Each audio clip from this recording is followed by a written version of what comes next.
안녕하세요. 사무엘하 시작합니다.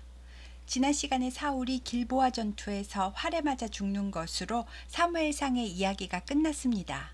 사무엘상은 주전 1100년경 사무엘이 태어나기 바로 전 시점부터 주전 1010년경 사울 왕이 죽는 시점까지 약 90년간의 이야기를 내용으로 하고 있습니다.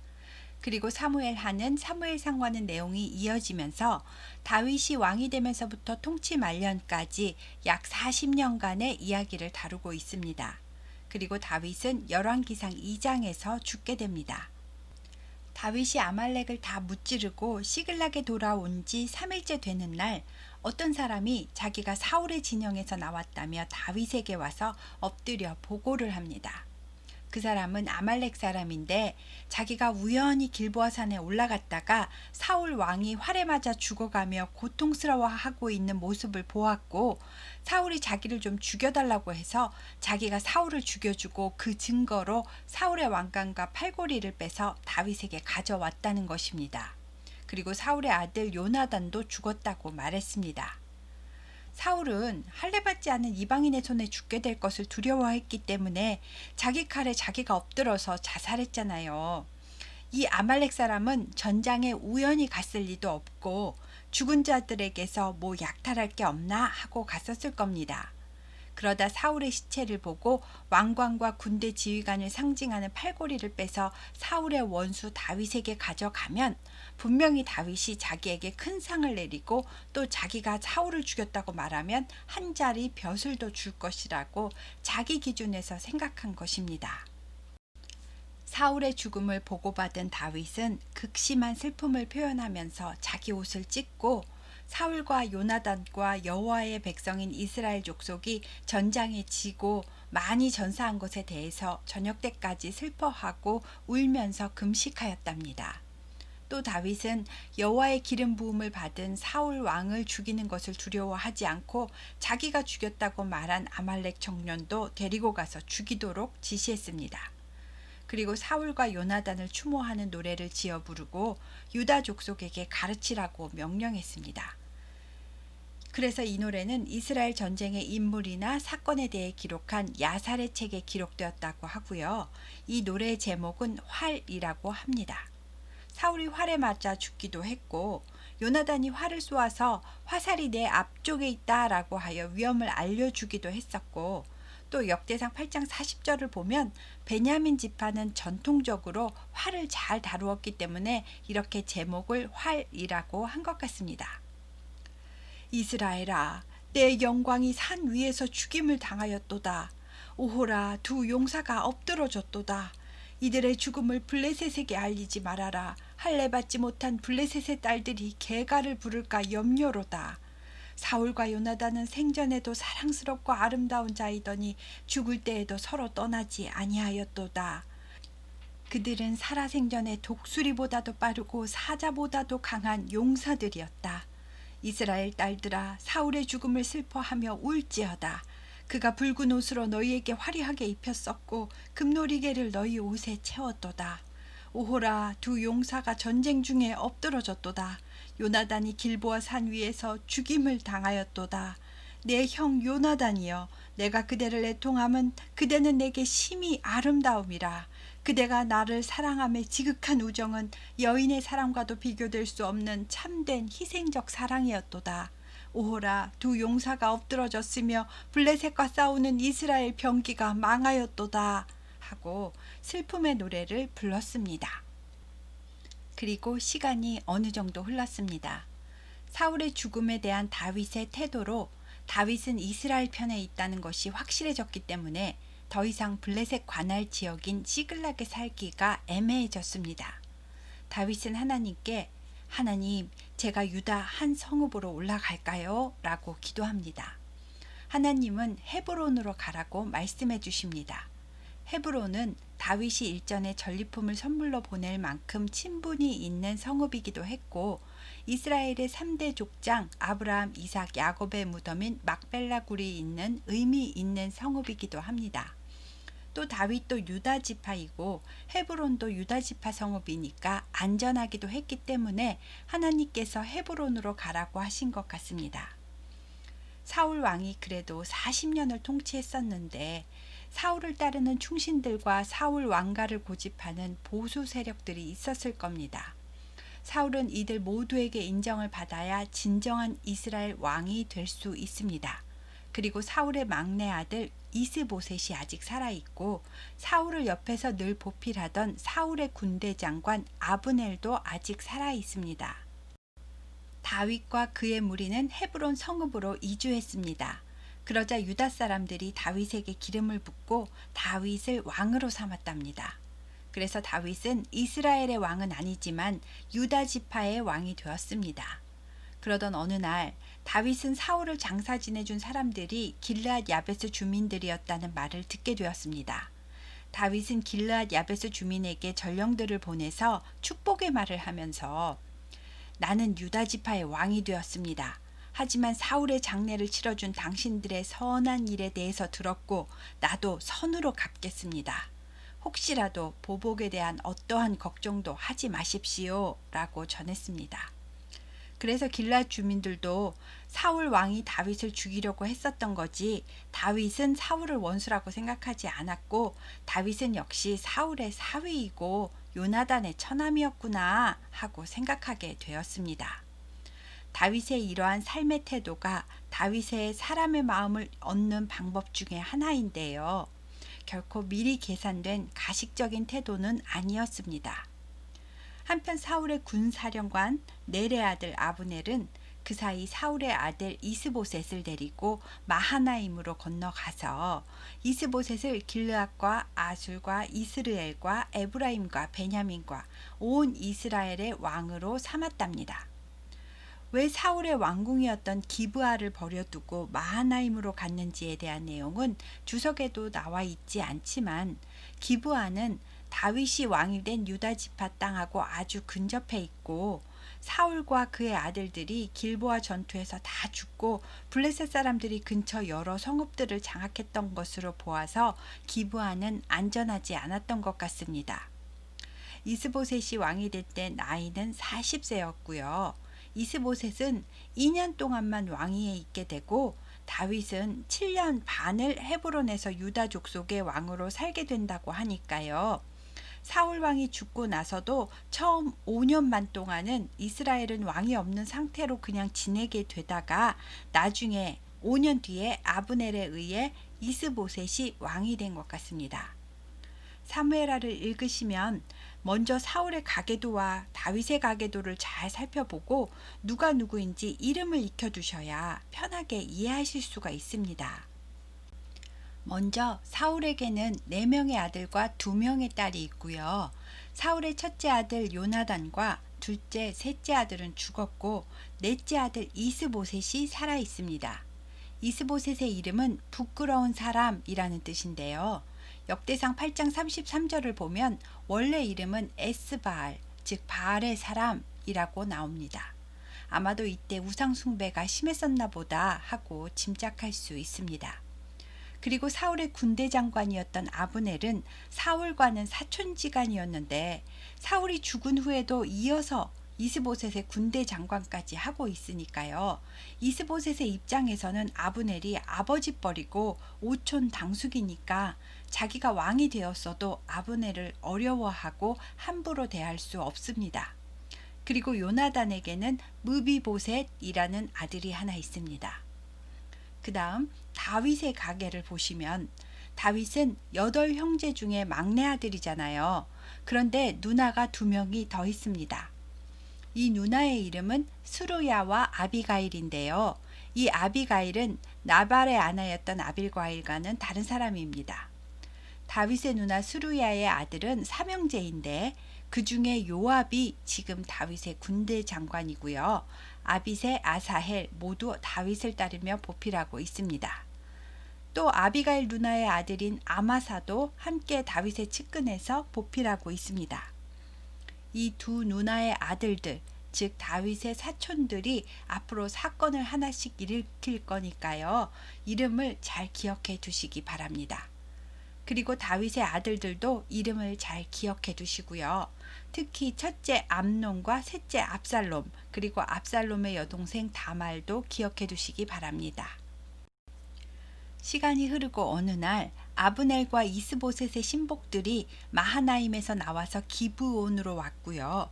요압과 다윗의 신복들도 기브온 못가에 나왔고 그 못을 사이에 두고 이쪽 저쪽에 대치되어 앉았답니다. 이들 군인들은 서로 아는 사이여서 서로 싸우고 싶지 않았고 오히려 오랜만에 만나서 반가워하고 있습니다. 저는 기브온과 기브아가 늘 헷갈렸었는데요. 사울의 고향이 기브아이고요. 기브온은 기브아에서 가깝기는 하지만 좀 더 서쪽에 있고요.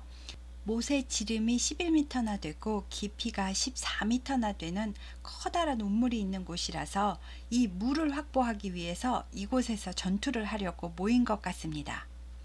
기브온 성읍은 여호수아 때 낡은 옷을 입고 와서 이스라엘과 평화 조약을 맺은 곳이기도 합니다. 그런데 같은 이스라엘 백성들끼리니까 전투할 마음이 서로 없는 겁니다.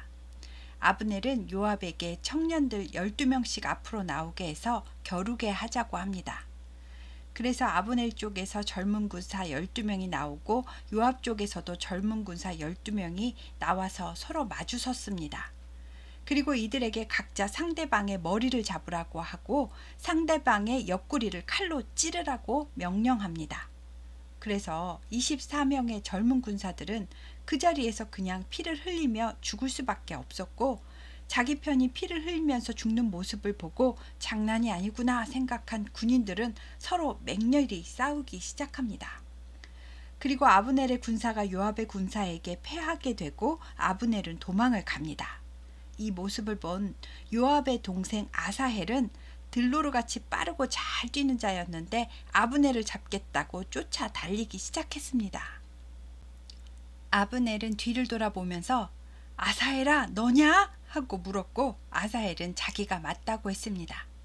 아브넬은 사울의 사촌이니까 나이도 많은 노련한 군대 장관인데 젊은 아사헬이 아브넬을 잡겠다고 쫓아오고 있으니까 아브넬이 딴 데 가서 다른 군인 군복이나 빼앗으라고 하면서 너는 나한테 상대도 안 되는데 내가 너를 죽이면 나중에 네 형 요압 얼굴을 어떻게 보냐고 가라고 했습니다.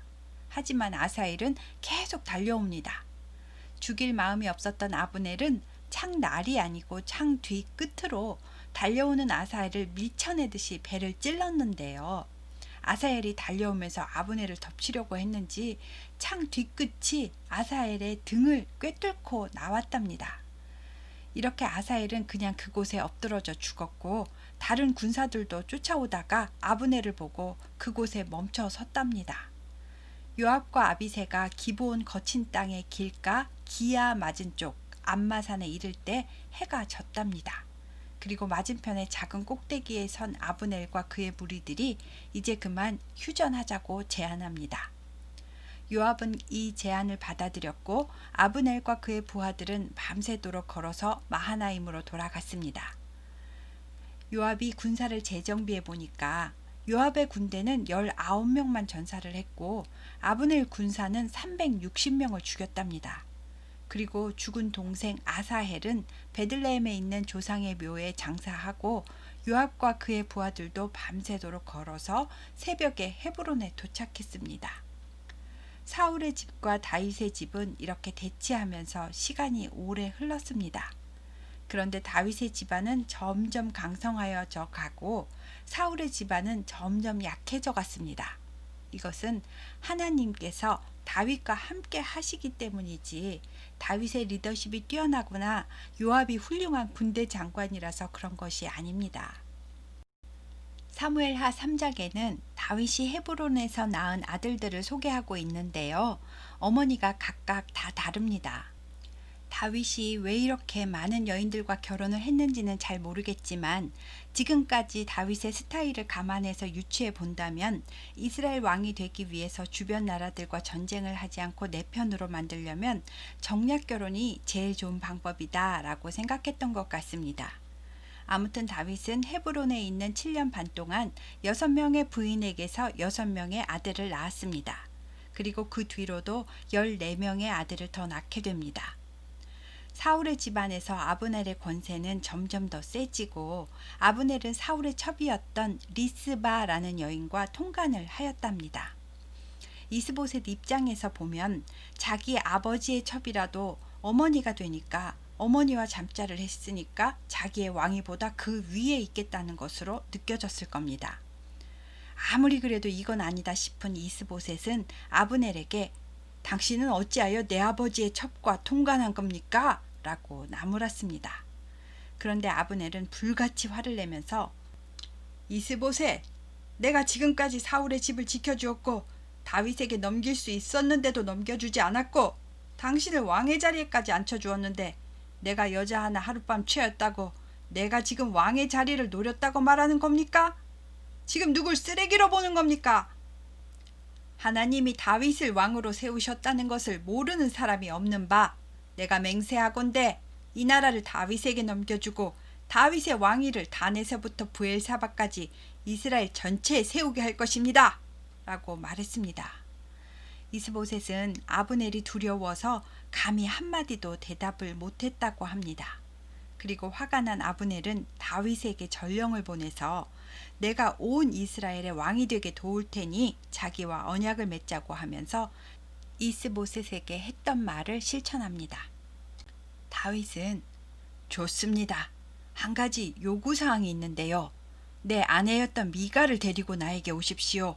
그러면 유다 백성이 보기에 당신이 이곳에 오는 명분도 되고 내가 미갈을 되찾으면 다시 사울 왕가의 가족이 되니까요.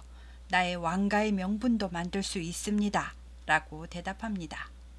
다윗은 또 이스보셋 왕에게도 직접 전령들을 보내서 나의 아내 미갈을 보내달라고 당당히 말합니다. 다윗은 상대편의 군대 장관과 상대편의 왕도 모르게 이를 은밀하게 도모하는 것이 아니고 상대편 왕에게 당당히 요구하고 모든 일을 백성들이 보기에도 떳떳하게 처리하려는 모습을 보입니다. 이스보셋 왕은 사람을 보내서 발디엘과 제온에서 잘 살고 있는 미갈을 뺏어오게 시킵니다. 이스보셋은 사실상 왕의 자리는 이제 체념한 것 같습니다. 그런데 미갈의 입장에서 본다면 너무 슬플 것 같습니다. 정치적 명분 때문에 현재 자기만 사랑해주는 남편을 떠나야 했고 다윗에게 와보니까 이미 다른 부인이 6명이나 더 있으니 말입니다. 그리고 또 아브넬은 이스라엘 장로들도 만나서 설득을 합니다. 여러분이 그동안 다윗을 이스라엘의 임금으로 세우자고 여러 번 요청하셨던 것을 알고 있습니다. 또한 하나님께서 이미 다윗에게 왕으로 기름 부으셨다는 것도 우리도 다 알고 있습니다. 그러니 이제 우리끼리 전쟁하지 말고 다윗을 왕으로 세워 하나가 되고 블레셋으로부터 우리나라를 지켜 굳건히 합시다. 라고 말하고 또 똑같이 베냐민 지파 사람들도 설득했습니다. 그래서 온 이스라엘이 찬성하였고 아브넬은 이 좋은 결과물을 가지고 다윗을 만나려고 미갈과 함께 부하 20명을 데리고 헤브론으로 가서 다윗을 만났습니다. 다윗은 아브넬과 사람들을 맞이하고 잔치를 베풀었습니다. 적군이 스스로 화해를 청했고 이스라엘 장로뿐 아니라 베냐민 지파까지도 아브넬이 알아서 다 설득을 했으니 이제 다윗은 평화롭게 왕이 되기만 하면 되니까 다윗은 무척 기뻤을 겁니다. 아브넬은 평화롭게 회담하고 돌아갔고요. 이 시간에 다윗의 군사령관 요압과 그 군대는 적국을 치고 노략물을 가지고 오는 중이었답니다. 오다가 아브넬이 왔다 갔는데 왕이랑 장치를 하고 갔다라는 소식을 듣게 된 겁니다. 요압은 화가 났고 다윗에게 가서 아브넬은 염탐을 하러 온 것이라고 왕이 속은 거라고 하면서 따졌습니다. 다윗은 그게 아니라고 잘 설명을 했었겠지만 요압은 다윗 모르게 전령을 시켜서 아브넬이 어디쯤 갔는지 알아보고 쫓아가서 다시 데려오라고 합니다. 아브넬은 다윗이 뭐 잊은 게 있나 보다 하고 다시 헤브론으로 돌아왔는데요. 요압이 조용히 할 말이 있는 것처럼 아브넬을 데리고 성문 안으로 들어가서 아브넬의 배를 찔러 죽였습니다. 그 이유는 자기 동생 아사엘을 아브넬이 죽였기 때문이랍니다. 다윗이 평화롭게 이스라엘 전체의 왕이 되려는 아주 중요한 이 시점에 요압이 개인적인 복수를 위해서 통일 방문 사절단 수장을 살해한 것입니다. 왕의 군대 장관이 죽었으니까 사람들은 다윗이 시켜서 죽인 것으로 오해를 할 것입니다. 나중에 다윗이 이 소식을 들었습니다. 다윗은 엄청 화가 났었겠지만 꾹 참고 넬의 아들 아브넬의 피에 대하여 나와 내 나라는 여호와 앞에 영원히 무죄하다. 그 죄는 요압의 머리와 그의 아버지의 온 집으로 돌아갈지어다. 또 요압의 집에서 백탁병자나 나병 환자나 지팡이를 의지하는 자나 칼에 죽는 자나 양식이 떨어진 자가 끊어지지 아니할지로다 하고 요압의 집을 저주하는 것으로 처벌을 끝냈습니다. 그리고 요압과 자기와 함께 있는 모든 백성에게 너희는 옷을 찢고 굵은 배를 띠고 아브넬 앞에서 애도하라 하고 다윗 왕이 직접 상여를 따라가서 아브넬을 헤브론에 장사하고 아브넬의 무덤에서 왕이 소리를 높여 울었답니다. 왕이 우니까 백성들도 다 따라서 울었습니다. 다윗은 이 아브넬을 위하여 애가도 지어 부르고 저녁 때까지 금식도 하였습니다. 그래서 이 모습을 본 백성들은 아브넬을 죽인 것이 다윗 왕이 시켜서 한 것이 아니라 요압이 자기 동생 죽음에 대한 원한으로 죽였다는 것을 알게 되었고 다윗을 오해하지는 않았답니다. 이날 다윗은 이렇게 일을 잘 마무리하였지만 자기 신복에게 내가 기름 부음을 받은 왕이 되었으나 오늘은 내가 약하여서 스루야의 아들인 이 사람들을 제어하기가 너무나 어렵구나. 여호와는 악행한 자에게 그 악한 대로 갚으실지로다 라고 속상한 마음을 말했답니다. 한편 사울의 아들 이스보셋은 아브넬이 죽었다는 소식을 듣고 손에 맥이 풀렸고 온 이스라엘도 놀랐답니다. 그래도 자기를 지켜줄 사람은 아브넬 뿐이었으니까요.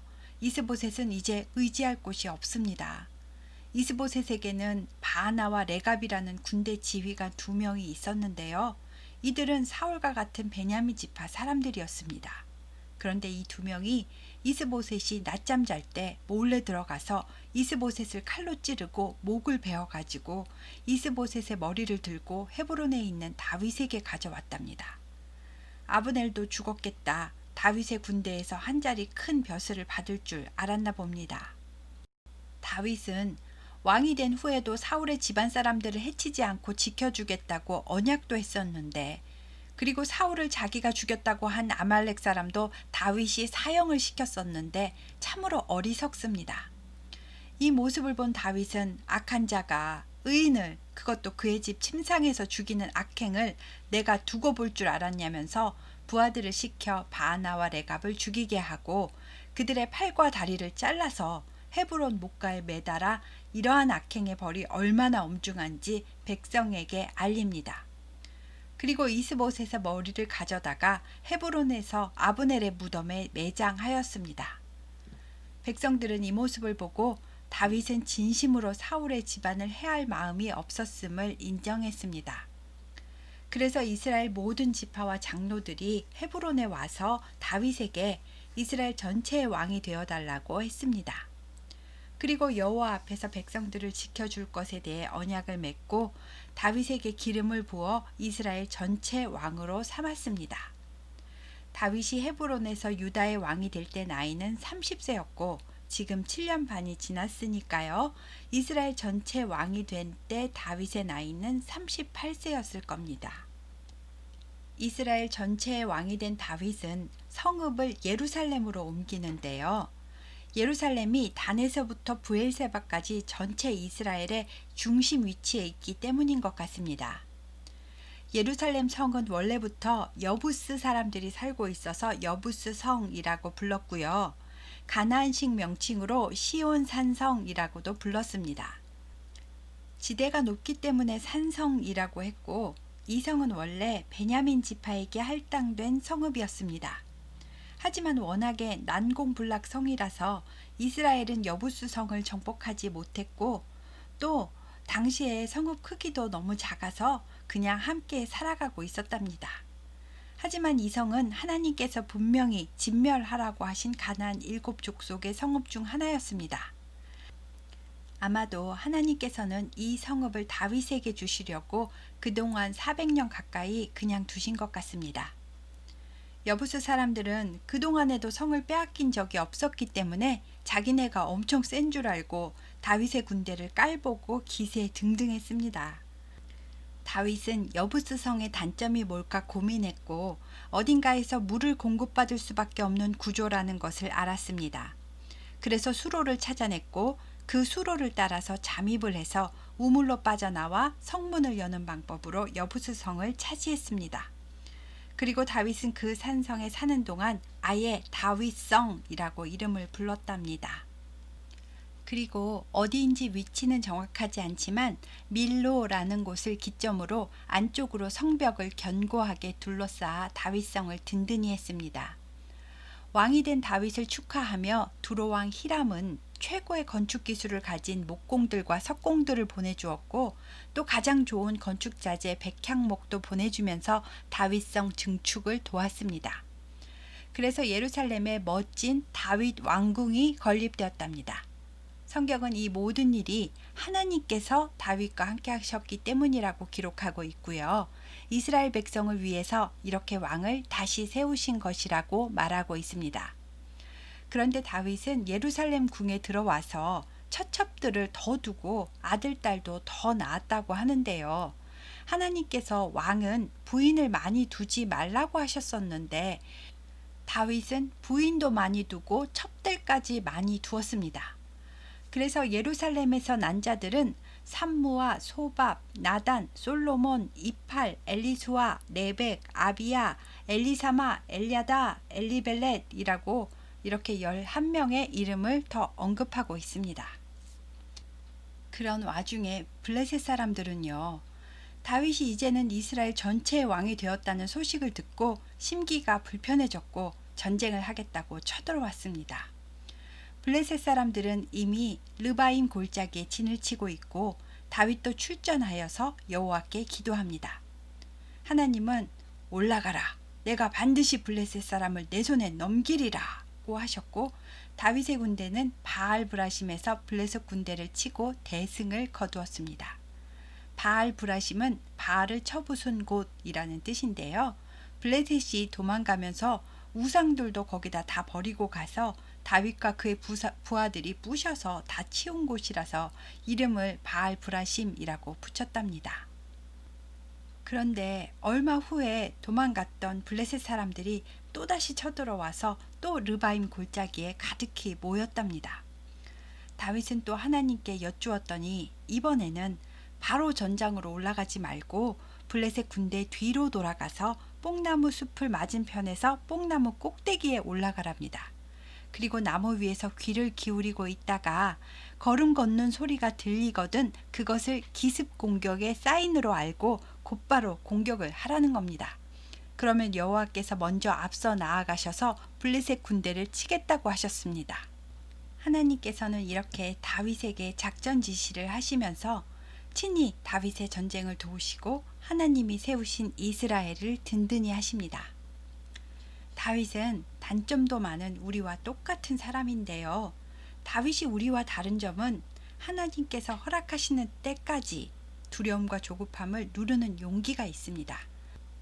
그리고 그때까지 참고 기다리는 기다림의 영성이 있다는 것입니다. 이것은 전적으로 하나님을 의지할 때 가능한 것이라서 하나님께서는 내 마음에 합하다라고 칭찬해 주신 것 같습니다.